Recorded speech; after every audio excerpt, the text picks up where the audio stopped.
Welcome to Season 1, Episode 2 of A Story Club, Global Cultures. This is a unique venture. It's streaming simultaneously from Trinidad and Tobago in the Caribbean, from Dehra Dun in India, and San Francisco in the United States. We speak with people from around the world, trying to understand different cultures, their uniqueness, their problems and issues, and how we can all learn and work together while remaining grounded in our distinctive cultural matrices. And today, I have no better person to speak to these issues than Farrukh Dhondy. Welcome, Farrukh. Thank you. Very happy to be here.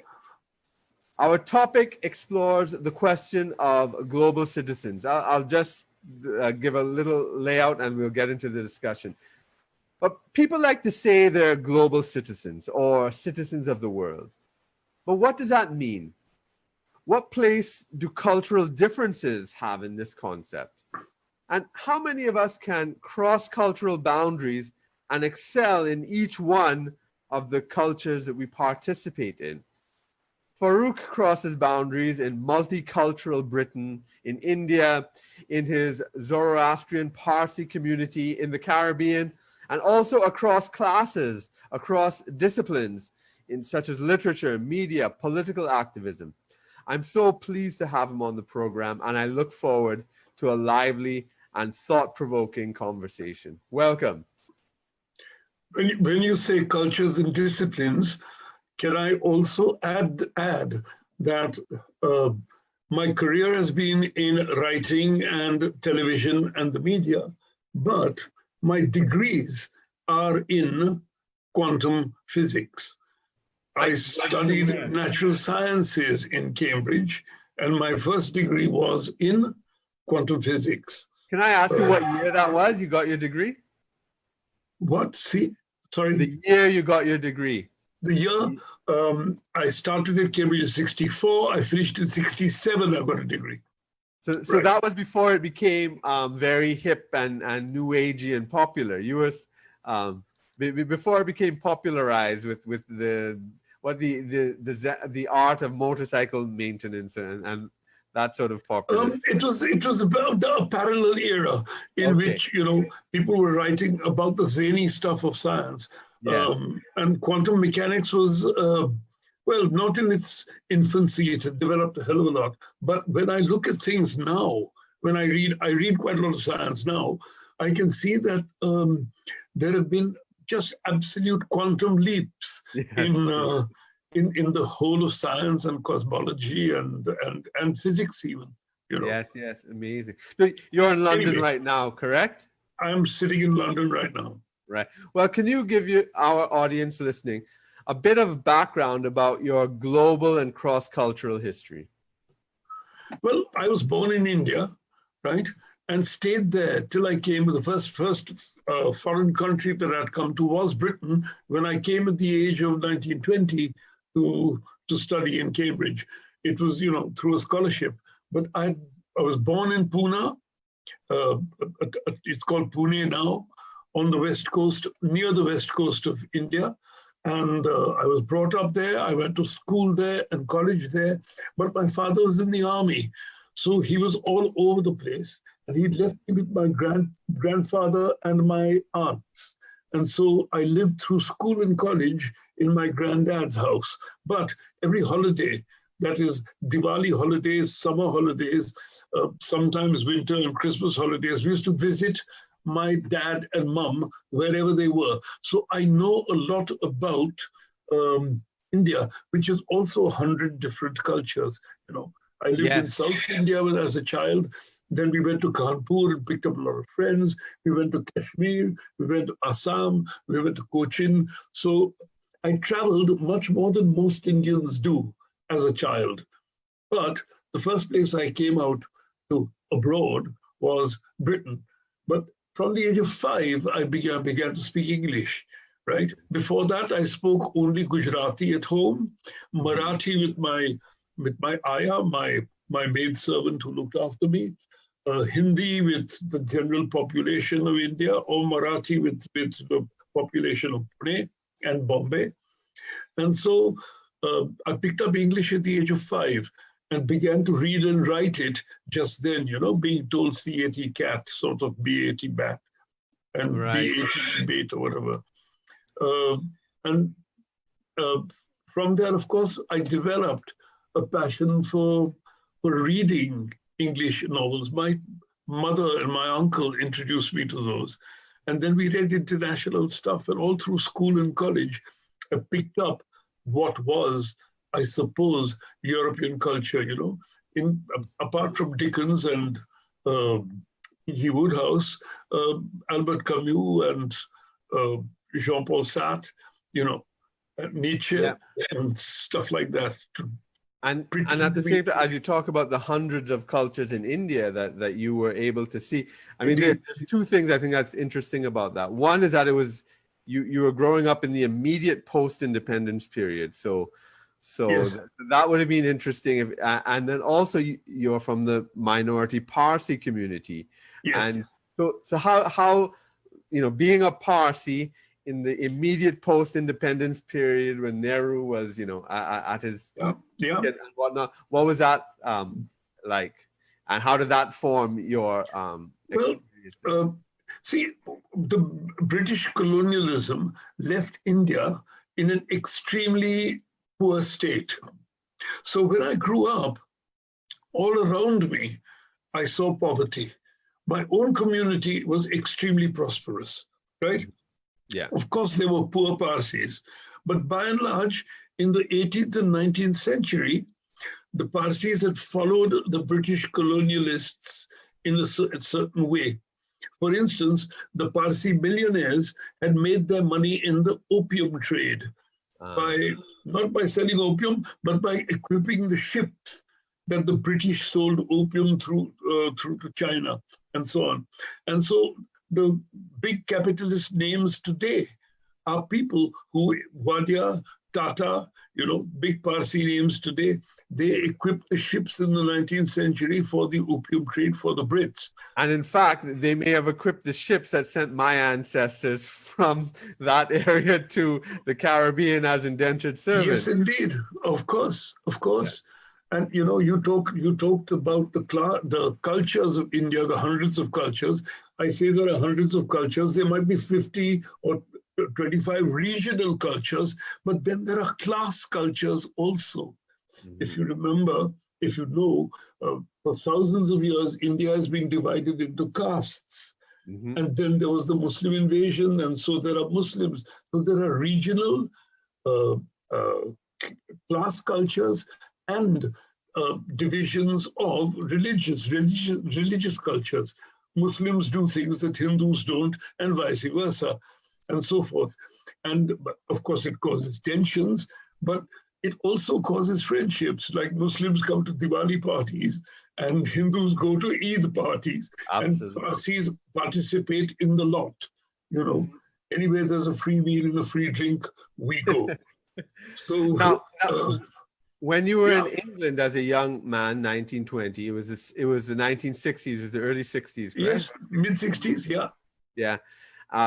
So really, before the late 60s, where all the revolutionary ferment, so you were sort of at the I was there at university in the late 60s, It was right. all Bob Dylan and Pink Floyd and God knows what.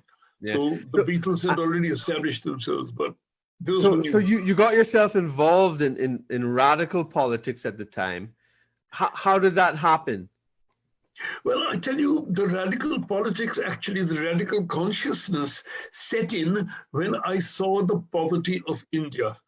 Mm-hmm. And somehow I began to associate the poverty. People were starving on the streets, Kirk. Yeah. There's no two ways about that. There were people who would beg, and you'd see their stomachs going back to their spines. Yeah. My cook, we had a cook. We were in a modest household, middle-class household. Urchins used to follow my cook back from the market. And I said, what are these guys doing hanging around the gate? He said, oh, they saw me buying okra, ladies' fingers. Yes. And I said, so what do they want? Said, they want the tops and tails. When I chop them, they want to cook those to eat. Yeah. And when I heard that, it's sort of, even at the age of 8, 9, 10, 11, it made me feel what is going on here, right? And that turned me to two things. One, I stopped believing in religion. Right. I thought, even though I came from a religious family and religion was all around us, I began to think that there can't be a God if he's allowing all this to happen, right? The sickness, the poverty, the relative poverty of people, starvation, famines, floods, what the hell is going on? So I stopped believing in that. And I had a neighbor who was very poor, and he used to preach. He was much older than us, but he used to preach to us boys in the neighborhood about what Lenin said in 1922. And all this kind of stuff. So it gave me a vague acquaintance with socialism, communism. I began to read about it at the age of 15, 16, 17, 18. And I thought, yes, that's the sort of ideology I want to follow. So even before I came abroad, I had a clear idea. We used to walk down just before I came to Cambridge, used to walk down the streets of Bombay in demonstrations organized by the Communist Party, shouting, Hamara naam, tumhara naam, Vietnam, Vietnam, your name, my name, Vietnam, Vietnam, because it rhymes. Okay, so you were active in India before you came, right? Hardly active, okay, just conscious. Yeah, and so was it? So when you went to England at the time, was it a sort of like you were, wow, they all these communists and Marx's grave, and did you have that sort of feeling? Yeah. Yes, I had that sort of feeling. I went and visited Marx's grave in Highbury on my holidays from Cambridge, and did participate in. I didn't want to join the Labour Party, but I got into all sorts of drama and writing and magazines and this and that. Even though I was studying sciences. But my first knowledge of you in the 80s, for me it was in the 80s when I got to know about you and your work, and it was really through the Race Today collective and Darkest How I used to read the journal all the time, and wow. Yeah, so that's how I know. So I with Stuart Hall, he was with the collective, was he, right? So yeah, so Stuart Hall. No, he was an academic associate with the Institute of Race Relations. That's right. Yes, and then the I think it was he Sikh. Was it? No. But there was another activist. Yes. Yeah. Mm-hmm. Yeah, so that's how I first got to know you. Actually, I didn't even know you were a writer. I just knew you were part of the Race Today collective. Race Today collective, right? And so you just explain to some of the people, our listeners, about that experience. That's the Windrush generation, the National Front, all those things that were happening in the 70s, and Cambridge is a relatively sheltered place. So I passed 3 years without experiencing much of racism or anything like that. Enoch Powell, were you in England? You were in England when Enoch Powell gave his speech, Rivers of Blood? Yes, 1968, yes. How was that for you? Yeah. I'll tell you about that. I came away from Cambridge in 1967, and I began, I was invited because I had a physics degree. I was invited by India to join the Atomic Energy Commission. And I said, I'm not doing that because they were making a bomb, right? Yeah. And I said, I'm not going to make Indira's bomb for her at all, right? Forget it. So I stayed in London and began walking dogs and cleaning houses and, vacuuming ladies' houses for them for a pittance. I even posed naked for an artist's class, but 15 shillings an hour could I turn it down? And so I got into writing articles for a fellow I'd met. He was a photographer, I was a writer. We wrote up the first meeting with the Beatles and the Maharishi, right? Because hundreds of these reporters had gathered round because this meeting had been announced. But the police and the barriers wouldn't let anybody into the Hilton Hotel where the Maharishi was going to meet them. Right. I was dressed at the time, long hair, beard, beads, an Indian kurta, and I was standing there with the other journalists when George Harrison got out of a limo. And from the limo, he got hold of my wrist and said, "Do you want to go in?" I said, "Yes." And he pulled me in. So we were the only reporters in that first meeting. So I reported that meeting for a magazine called The Listener, right? And then The Listener called me, invited me to a party where I met a chap, having over a drink, who said, "What do you do?" This, that. And I told him about it, who I was, and I'd been in. He said, "Oh, so you want to write?" I said, "Yeah." I said, "What would you like to write about if you're doing a thesis?" I said, "I'd like to write about Rudyard Kipling and how I react to Rudyard Kipling today." And he said, "Well, why don't you?" And I said, "Because I don't have any money and I can't go anywhere." And he said, "I'm Professor Fraser from Leicester University, and I'm going to give you a scholarship. Come and do your MA in Rudyard Kipling studies or whatever." So I went to Leicester. In Leicester, I went with my then girlfriend. I couldn't find a place to live because they said, "Asians, no, sorry, the room is gone." Right. No, yes, yeah, I know they've sent you. And the estate agent's girl felt very sad because I'd come from London 3 times to look for a place to live. And so she ran after me on my way to the station after I'd cussed them out and said, I know what's happening here. Why don't you go to the Asian district and look at the boards?" So I went there and I said, "Thank you." And I went to the Narborough Road in Leicester, the Asian district. And of course, I found a place to live. And, found a flat. And then from there, I got acquainted in the pubs where we used to drink half a pint because we didn't have much money on Fridays. All these Asian workers used to gather there. And we made friends with them.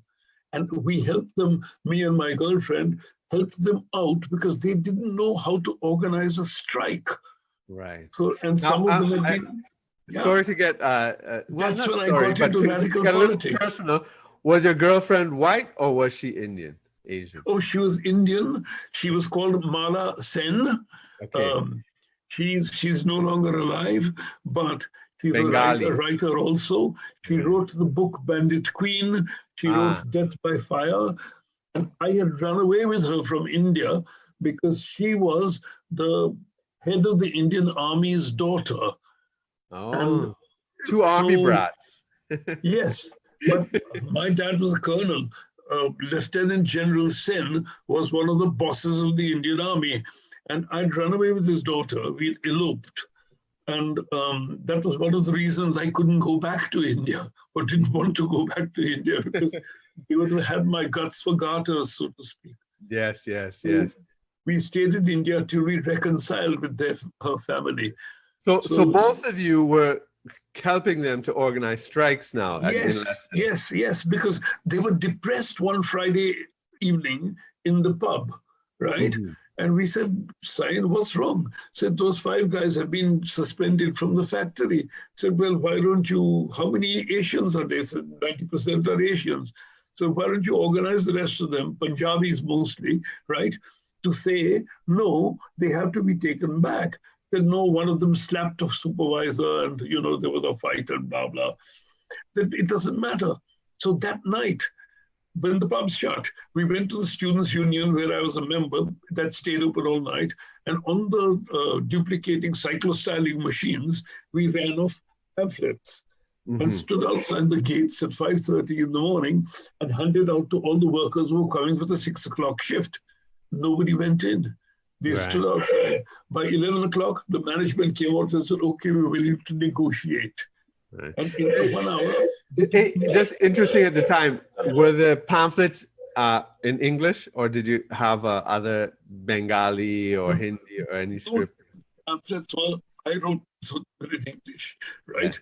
But people stood up and gave Punjabi speeches and so on. And, the entire population of blacks, Caribbeans, Africans, Pakistanis, Bangladeshis, Indians had arrived here as workers, right? Yeah. As workers on the lowest stratum of the working class. When I came to London, I experienced this kind of racism. And so from there, we organized ourselves in Leicester as the Indian Workers Association. And when I finished with Leicester... But so this is interesting. I'd love to get into your mind about this. Yeah. So this Indian Workers Association, it was totally independent. You just decided this is going to be an association, a union, or were you working with the Indian Workers Associations? The Indian Workers Association existed, but they did absolutely nothing except fight over Bhangra costumes, and celebrating Diwali and all this kind of rubbish. Yes. And we got them into these kind of radical politics. We had great fun. Yeah. My book describes it, right? Mm-hmm. It's in the incidents of Leicester in Cambridge Company or London Company. I'm not advertising. I'm just carrying on the conversation. No, advertise all you want. That's not a problem. I want to ask. There's this show. I've not been able to see it yet, but I've heard about in UK TV, Black Panthers and Frida Pinto, I think, is in it. And are you aware of it? Good. I was a consultant on it. What a stupid question I asked. And Kirk, one of the characters, even though he's Afro, is, as John Riley, the writer director, will tell you, is based on my adventures and books. It's based on a book called London Company. Right, in which I wrote about, because I came to London and I found that the only sensible group, radical group that I wanted to join, the rest were full of rhetoric and bullshit and academic stuff, right? Wanting to change words. And I didn't want to change words, I wanted to change the world. Right. And so I joined the Black Panther movement, which was run with the leadership of a Trinidadian young lady at the time called Althea Jones. Right. She is now Althea Jones LaQuant. Is she related to Beverly Jones in Trinidad? Do you know? Because there was a group called Nuff, guerrillas, in fact. Yeah. Right? And yes, and right. And no, Althea is now a doctor in Trinidad. Right. She's called Althea Jones LaQuant. Right. But she was the leader of the Black Panther movement. She was a student in London at the time, Did you meet Michael X? Yes, I did. Right. I did. Yeah. He was a dishonest hustler. That's right. He was not, politically valid. Naipaul's, books, Guerrillas, and the killings in Trinidad. I mean, I've always told him, when we spoke personally, it's a very good book. I believe it's a very true book. It's his most important book, and I guess it's a good bridge now, because you spoke about Trinidadians, and I will have a Trinidadian audience listening as well as our other international audience. Yes, but you're meeting C.L.R. James at the time. Well, I suppose you met James before Naipaul. But you would have met James around this time in London when you first went. Is that right? Through Darkest Hour? I used to live in a bedsitter next to the Caribbean Students Association. Right. Right. And so if there was a lecture, we used to go there for a drink, and if there was an important lecture and C.L.R. was giving one. I turned up there and I saw him at a distance and he spoke. The next I met him he came to I joined the Black Panther movement in London when I came down from Leicester. So did Mala. Yeah, we were both there. And I served my apprenticeship and rose through the ranks to be in the central core of the Black Panther movement at the time. And in our headquarters, there were 100, 200 people jammed into a room when CLR came to speak to us. And we used to run a magazine called Freedom News. Yeah. And he said, who runs this? It's okay, but who do you expect to connect with? And we said, well, it's a, it's a Leninist newspaper, blah. And he said, forget all that. Write about what you know. And we said, what do you mean? And he said, he pointed at somebody and said, what do you do for a living? He said, I'm a bus conductor. He said, what do you do? He said, I go at 5:30 to the garage and, get on the buses and do my shift. And he said, what happens with the customers? What happens with the rest of the people? Do people, abuse you? Do you sell tickets to them? And they said, write about that. And then the other conductors will see that there is a public platform for them, right? Pointed at others, pointed at me, said, you're a school teacher. I said, what do you do? I said, I'm a school teacher. So what do you do in school? I said, well, there's lots of things go on in school. I said, write about those in Freedom News. I began to write those like 500-word stories, right? Without signing them. What happened to a black girl at the fifth form disco, right? The boys from Brixton, from another part of town, invaded the disco and said, this girl loves me and she's gone off with another guy. And so there was a fight and the disco ended. Just that kind of incident. Yeah. Somebody stole a pen and blamed the girl, and some other black boy threw a bench at the art teacher, wrote all that stuff. Yeah. Yeah. And from that, CLR put me onto that tack. From that, I was teaching in school. A fellow in a grey suit turned up and said, asked the kids, where's Farrukh Dhondy? And he said, he's upstairs in the staff room. So he came up, knocked at the door, and somebody said, Farrukh, some captain for you. And the fellow said, are you Farrukh Dhondy? And I said, does he owe you money? And the guy said, no. I said, are you from the police? He said, no, I'm from Macmillan's Publishers. Right. And I've read the stuff you write in Freedom News. Can I use it to publish a book? I said, how do you know it was me? It's anonymous. Said the guy at the Oval Station who sells the newspaper said, it has to be Farrukh. There can't be many Farrukhs in the Inner London Education Authority. So he turned up, Mr. Macmillan, and said, I want a book. I said, no, don't use those stories. I'll write you new stories. You're looking at the Ernest Hemingway of India, And he said, see, a market for multicultural prose exists, but there isn't any. You can fulfill the gap. He offered me a contract that day. So I didn't have to peddle myself.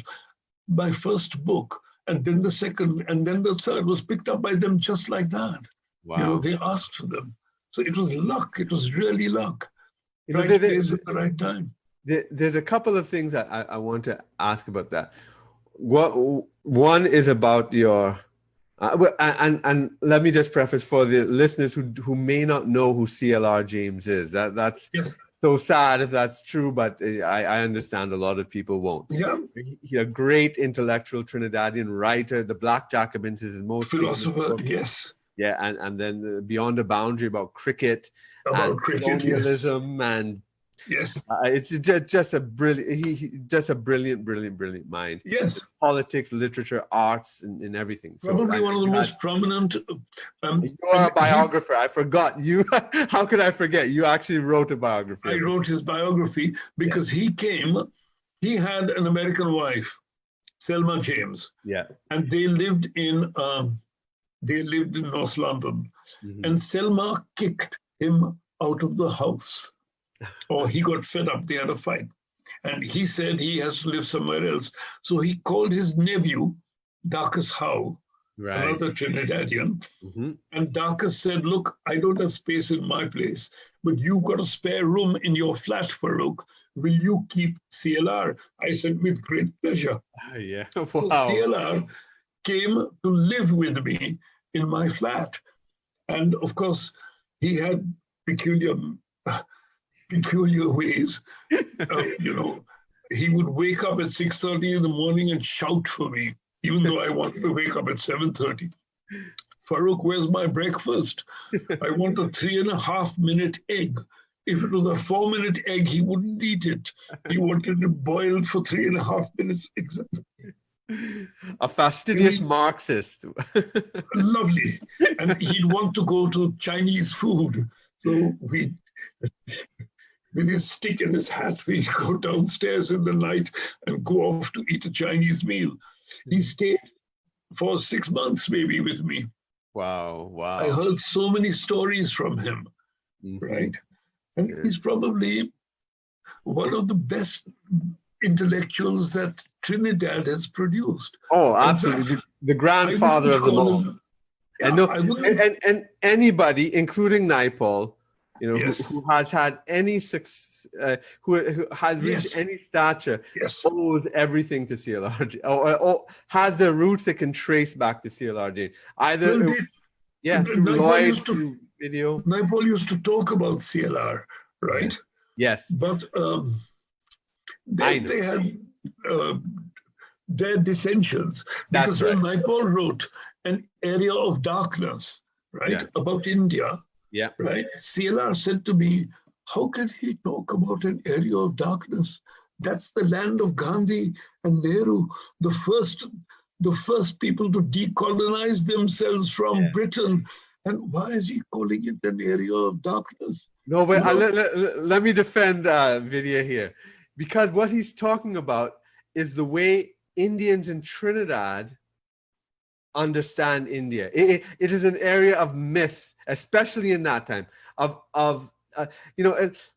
especially at that time, we were so. That's what he said. Yeah, that we thought when we would go there, everybody would be worshiping Ram, and the Ramayana would be there, and Krishna. Like it's just all the things we kept here and kept as Indian culture. This idea of ancient purity, and we're always reading Ramayana Katha and Gita.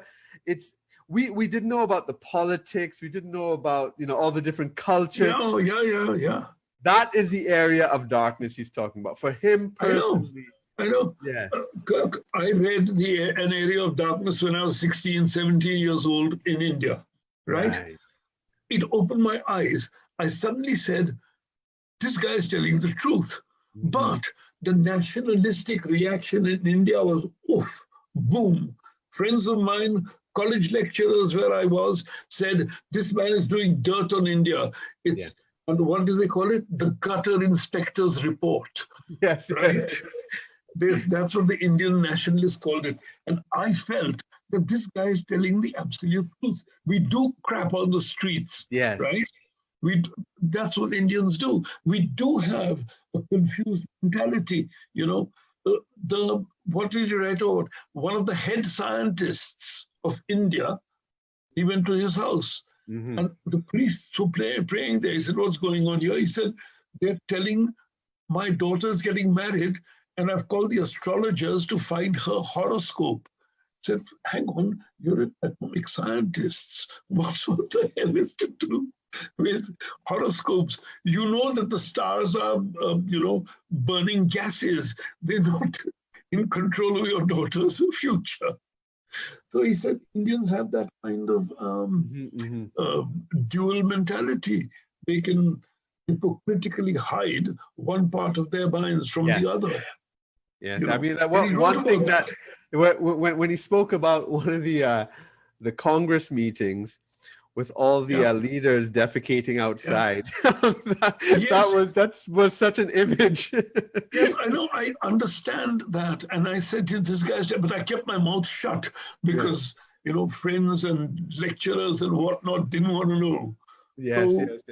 I told Vidya about that because I became good friends with Vidya. Yes. I told you about that. Yes. So you can recount the story for the listeners here who might not have heard it. See, I met V.S. Naipaul first at a university gathering when we shared a platform. And of course, I didn't know him then, but he told one of my friends at the drink afterwards, I think it was Warwick University, that this your friend, this Farrukh Dhondy, he doesn't believe in anything, does he? He Right. says Was that Davidine organized that, perhaps? possibly it was David, Yes, yeah. yes, yes. And just for the listeners, in case you don't know the personalities of V.S. Yes, Naipaul and James, another V.S. Trinidadian. Naipaul is considered very conservative, and people would say reactionary, very He voted opposite for from Margaret Thatcher, circles. yes, yeah. Yes. So And he thought that I was a socialist dog, right? yeah. And it just absolutely did not want to know. Mhm. So, but later on, I was asked to interview him on BBC Two. And again, he was quite contemptuous. But then I got a phone call from his agent, Gillen Aitken, whom I knew. And Gillen said, Vidya wants to have lunch with you. I said, what? He hates me. He said, no, that's all changed. His wife, his new wife, Lady Nadira Naipaul, right? Loves your writing, reads your books, and desperate to meet you. So can you come to lunch at the fashionable restaurant, So I said, yes, sure. I went. Vidya was very quiet. He was quite clamped up, right? And Nadira was all over me. So what are you writing now? So what are you doing? So where have you been? Blah, blah, blah. And I said, well, I've just been to Jamaica. And she said, to do what? And I said, with my crew, I was at Channel 4. I was a television executive at the time. I'd taken a crew down and we were making a film called Jamaica ER, the Emergency Room Jamaica, in a hospital. And we were following 3 doctors to make the series. So one day, we went in with the crew into the compound. It was like a prison yard, that hospital in Frenchtown. And there was a big guy sitting there outside, a security guard. And he said, you the film crew? And we said, yeah, we are the film crew. And he said, well, before I let you in, you've got to film me. And I said, film you for what? He said, I'm the Nat King Cole of Jamaica. So I said, look, this guy won't let us in unless we film him, so turn the camera on. So we turned the camera on. And he started singing Mona Lisa, Mona Lisa. And he was good. His voice was perfect. Yeah. And it was that King Cole-ish voice. And as he sang, gunshots rang out outside in Frenchtown. And we all ducked for cover. And he said, don't mind them boys, don't mind them boys. And carried on singing. Right. That's the type of absurdity he would love. We filmed it. And I said to my crew, we're going to start the series with that, right? Because immediately after, the guy had been shot, was being dragged by his friends, right? 2 friends holding this guy with bullet holes into the hospital for treatment straight off. And he said, don't mind them boys. And, Naipaul collapsed with laughter, right? From that moment, we've been friends. Yeah, right. Now, so the 2 things from the previous story that I wanted to talk. One is about being grounded and authentic, because we actually spoke before we came on air. You were talking about the new Indian series, and people are just trying to copy American culture and Indianize it, and you were saying no, you have to be true to yourself, and that's like the C.L.R. James thing. But another thing I want to ask, especially for my Trinidadian audience as well. Yes. Recently, we've had a lot of winners of Commonwealth short story prizes. Kevin, Jared Hussain, Ingrid Prasad just won as well. So and we have this Bocas Lit Fest down here, but there was definitely a sense, as Naipaul's time for sure, that you had to leave Trinidad to be successful. I think India has probably.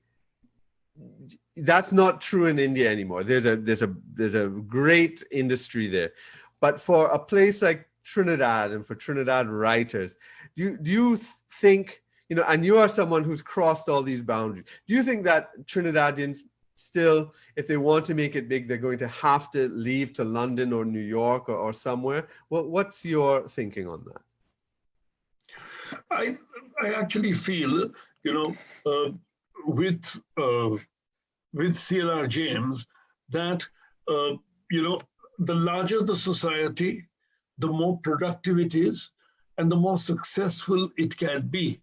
But even a small and self-enclosed society can produce drama, can produce stories, and so forth. Let's take two things that C.L.R. said. One of them was that these islands individually, St. Kitts, Grenada, Trinidad and Tobago, they are pieces of dirt in the Caribbean Sea. That's exactly his words. He said they should, you remember in the 50s, he said they should federate and make one nation, right? But when Jamaica left, 1 out of 10 leaves 0, is what they said, right? And the second thing he said was, we belong, after all these years of slavery and indentured labor and whatnot, our populations are part of the Western intellectual tradition, right? We are the cultural descendants now, not of African traditions or Indian traditions. We are now the descendants of Shakespeare, Dickens, Newton, Einstein, and so on. And once that is realized, I think there is enough drama in the Caribbean, whether it be drama of a nasty sort, whether it be tragic drama, right? Whether it be comic drama. Naipaul realized the comic drama of Trinidad. His first novels were not written about abroad, right?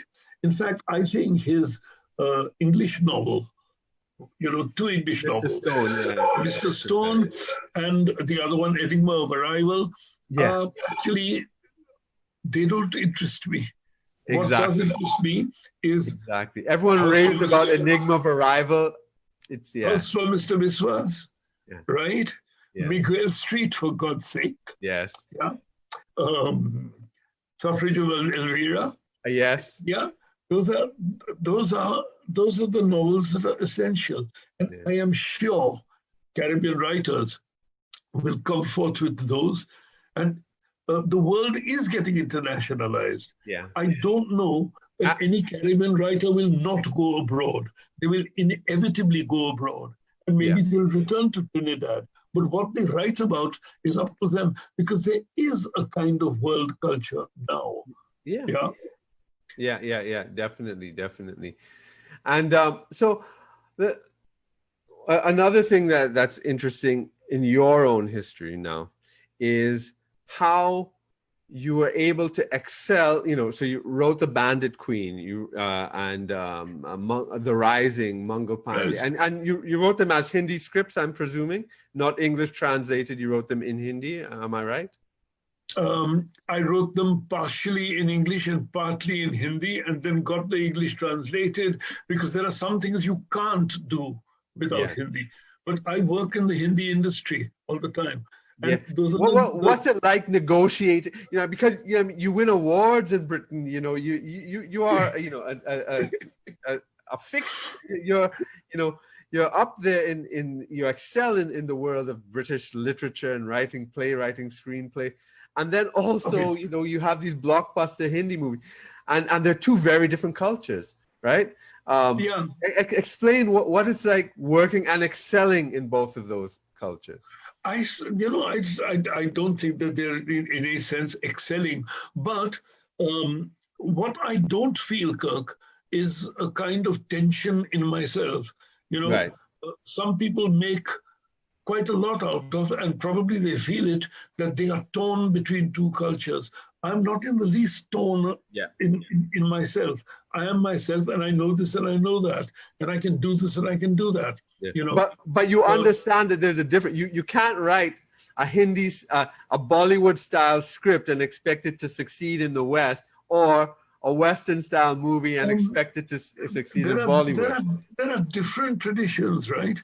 There are different traditions in say, a Bollywood style film is born out of the mythology of India, right?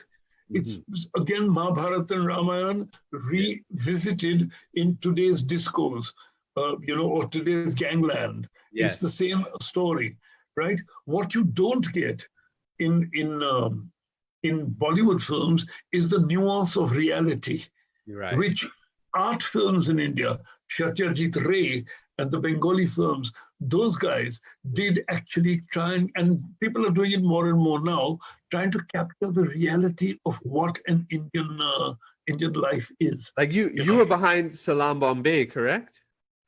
Behind means I commissioned it. It was written by Sunil. I commissioned it. It was written by, it was Meera Nair's first film. Love that movie. Love that movie. She came there. It was written by Sunitara Purwala. Okay. It was script edited to an extent by me as a commissioning editor. But and yes, I mean, that is a kind of realistic art type movie. That was really, but I was very much behind it, but not in front of it, right? Right. Yes. And then she went on to write Mississippi Masala. Right? Which, the Hollywood, that's more of a Hollywood than a... Of course it was Hollywood, but it still contained Indianness. Yes, that's right. Yeah. So I mean, this is interesting, because the theme of this is global citizens, although we've not talked about it in a theoretical way. But it's interesting the way, you have your Parsi identity, because you have, the path of Zarathustra, your real concern with your community as well. You haven't abandoned, in other words, you haven't just abandoned your community and now you're British. No, because if that's where you're born and that's where you are, what do you want to discard it for or disown it in any sense? I am not religious, right? So even though I would love and cook Indian Parsi food, right? I'd find no meaning in going to the fire temple except to observe what other people are doing there, right? Or to take my friends and say, look, this is what goes on with us Parsis. There's no devotion in my heart to God, and so I wouldn't turn up at the temple to do that. Right. So I am a Parsi. I'm a Zoroastrian by culture, I suppose. Yeah, but I mean, I think it's important for our audience, especially who might not be aware. Like, I don't think, for instance, in Trinidad, many people are even aware of the Parsi community, Zoroastrianism. No. Not only what that is, but the existential crisis and why, you've been writing your translations of Rumi, I suppose, is related to that, but certainly the path of Zarathustra, etc. Yeah. After that, there is another Parsi short called Anahita's Law, right? Do look it up. It's on YouTube. Yeah. And it's about the Parsi community, which is very small, 70,000, 100,000 maybe in India, dwindling because we're not making enough babies. And but also, you're the last Zoroastrian population in the world, really, right? After the Islamic. There are some, there are Zoroastrians in, would you believe it, in China, but very, very small. Along the Silk Road, I suppose? I suppose, yeah. But what happened was there was a Zoroastrian empire in Persia, and in 641 AD, the Sasanian Empire was defeated by the Arabs, the Muslim explosion, which came in and converted most of Persia into Islam. And the people who didn't want to convert or resisted or rebelled, they were defeated and they turned and came back to India. And that's who the Parsis are. They're called Parsis because they come from Pars, which was the name for Persia. And the most famous one, you could be the second most famous. The first one is Freddie Mercury. Freddie Mercury, yes. His name was Farrukh Balsara, right? Yes. That's who it was. Yeah. In that sense, yes. Yeah, and so you've expressed, a real concern, a genuine, legitimate concern about that the Parsis might actually disappear from the face of the earth, your community? Yeah, there are different things one can do. Zoroastrianism, it's a religion. I'm not an adherent to the religion, but I'm a cultural Zoroastrian. It should be, anybody can, follow a religion. And if they want to, they should be allowed to. Zoroastrians so far, Parsis have not allowed anybody to be a Zoroastrian or to be a Parsi. My sister was married to a Punjabi, right? A Hindu. And her children, my niece and my nephews, can't be Parsis according to the Parsi law. Now they're trying to change the law to make it universal so that if your mom is a Parsi, you can also be a Parsi, right? Mm-hmm. So far, my children can be Parsis, Right. Okay. And so right. So in terms of, we talk about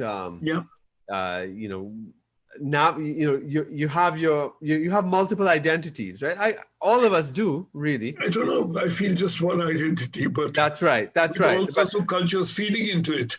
That's right. Exactly. And we integrate, and we all integrate them in our ways, I suppose. Yeah. But this idea, I suppose what always it fascinates me about your career is not that only, like so many immigrants, they're moving between various worlds and whatnot. Yeah. It's common experience, but the way that you've been able to produce such amazing work, I don't know about that, honestly. It doesn't seem like that, Yes. And I suppose the thing is,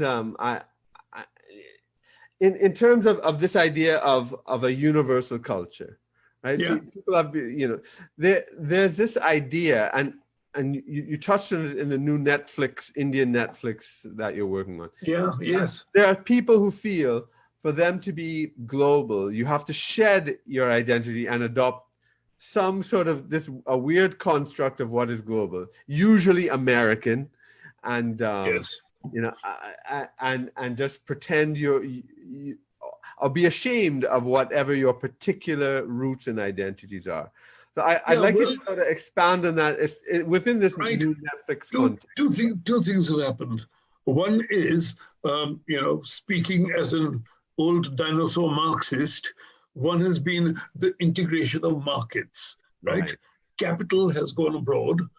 Capital has gone abroad because it comes out of Detroit and goes to South Vietnam because the labor is cheaper.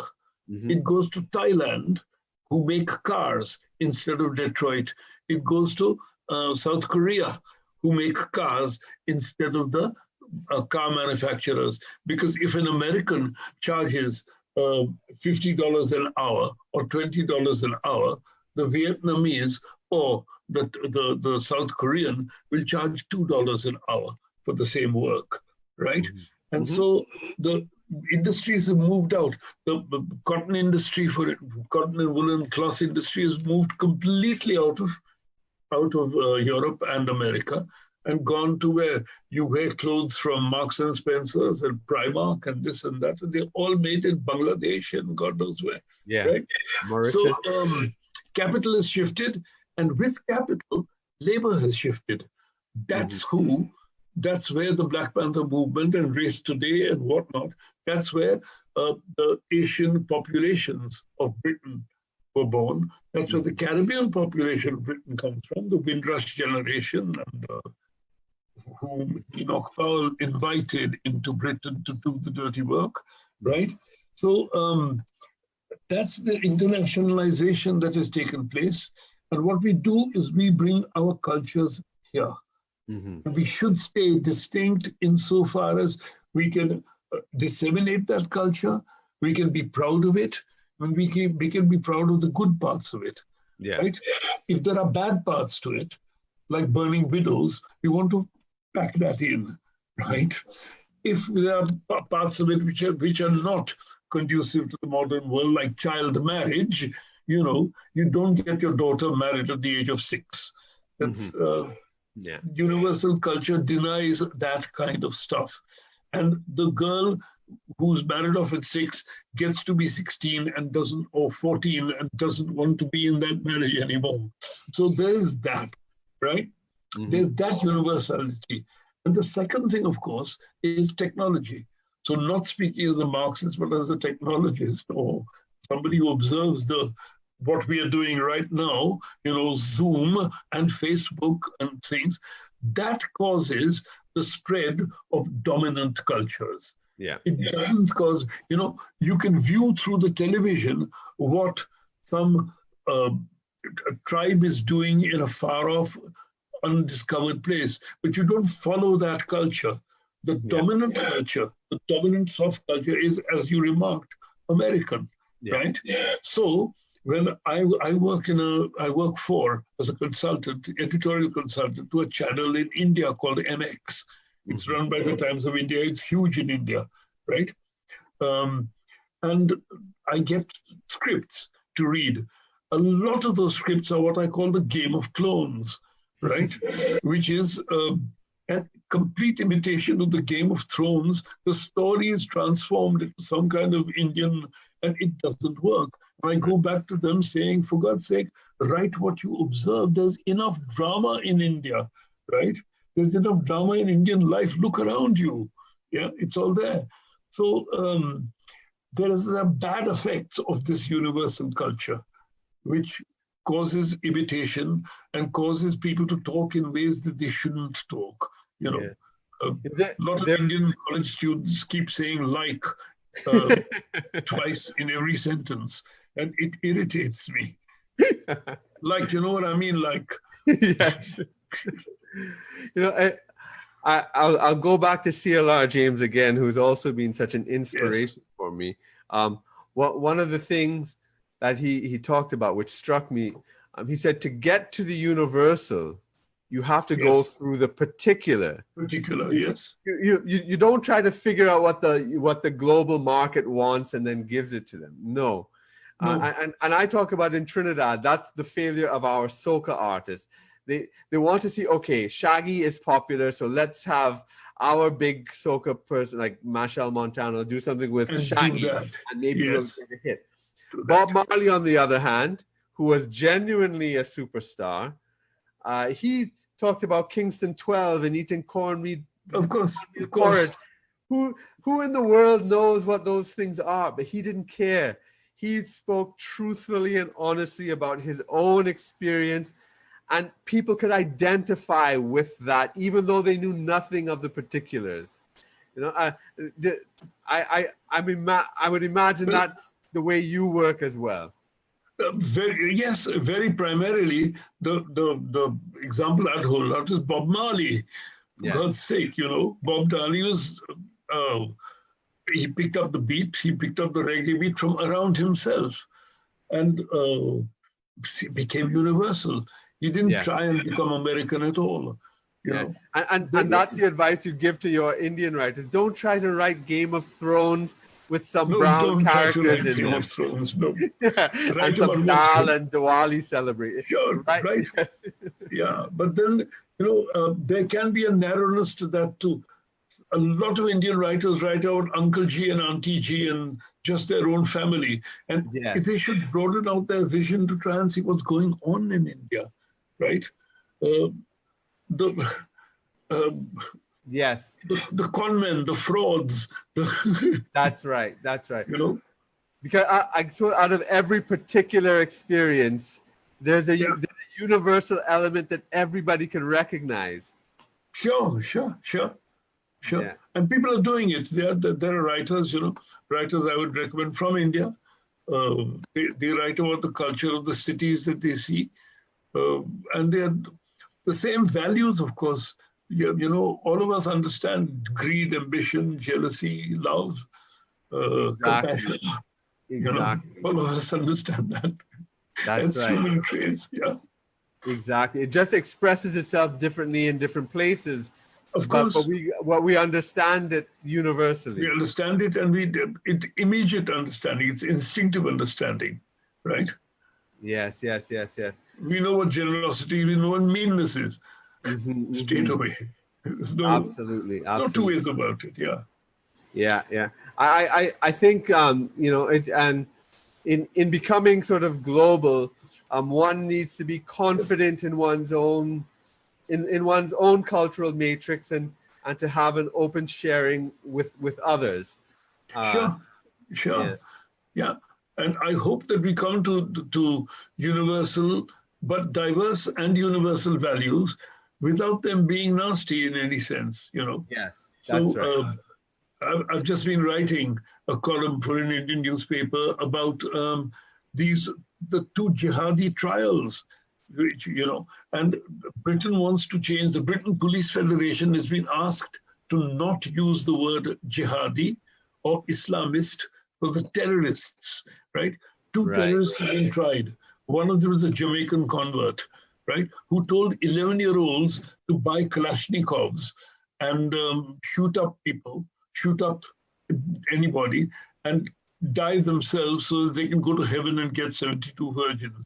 Right. He's talking to 11-year-old boys, and he's just crazy, right? That's right. Another fellow, Mr. Chowdhury, has just been convicted, and in his diaries and on charts behind his door, they found what he would do when he got to heaven after bombing a lot of people and so on. Yes. And he had all these plans. And I mean, you can't say all multiculturalism is fine.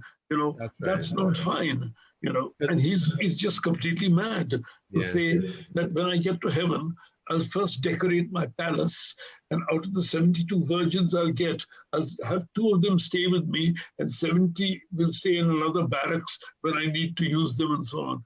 And that's obviously crazy. Yes. Right? And it's not multicultural, and it's not different traditions, different values. It's just mad, and it shouldn't be encouraged. Yeah, that's it. Well, I suppose barbarism is also universal as well as yes. But we don't need it, Yeah. Don't need it. It ought to be rooted out by tradition, by the law, and by ridicule. That's right. So as we look to close up our conversations, it's always, I could talk to you for hours and hours. But are you working on anything right now that you'd like people to know about? Feel free to shamelessly plug anything. Right. The one book that has just come out is called Grannies, Groins, and Growing Up. Right. It's short stories from my childhood memories and my family's memories written in sonnet form. Okay. Right? The sonnet form is a conceit, but it reads quite like prose, right? It reads like stories. It's not Shakespearean sonnets. It's accessible sonnets. It's called Grannies, Groins, and Growing Up. And the problem with it was a small publisher called Bite Size Books published it straight after the COVID-19 struck. So no book launch, no reviews, no nothing. So he put it on Amazon and said, well, you can buy it from Amazon or get it on Kindle or whatnot. But if any of your readers are interested in that kind of thing, it's again Grannies, Groins, and Growing Up by myself. Put my name in and you'll find it on Amazon. That's what I've been working on. And a new translation of Rumi. A new one. Yeah, a new one. Here it is. Okay. Oh, it's published. Okay. It's just been published. It's not in the market yet, but it will soon be. Okay. Soon be on, Right. That's the second one, correct? That's the second one on the translation of the poet Rumi. Yes. Excellent. What else am I working on? I've written a novel and sent it to my agent, but she hasn't responded yet. So I can't advertise it. Right. Okay. Yeah. Well, very, very active. I'm glad to see that. Well, what else to do in the lockdown, Yes. I mean, some of the greatest works of literature and political thinking have been done. That's what they said King Lear was written during the plague. Yes. In London, but I don't know if it was. It's a good story, at least. Yeah. The years correspond. Yes. Well, thanks so much for this enlightening and entertaining discussion. It's been a pleasure having you. Thank you, Kirk. That's lovely. Thank you. That's it for this week's episode of A Story Club Global Cultures. We were talking to our guest Farrukh Dhondy on the topic of global citizens and his global experience. Please join us again next week. And in the meanwhile, like, share, and tell your friends about us. Thanks again, and see you next week.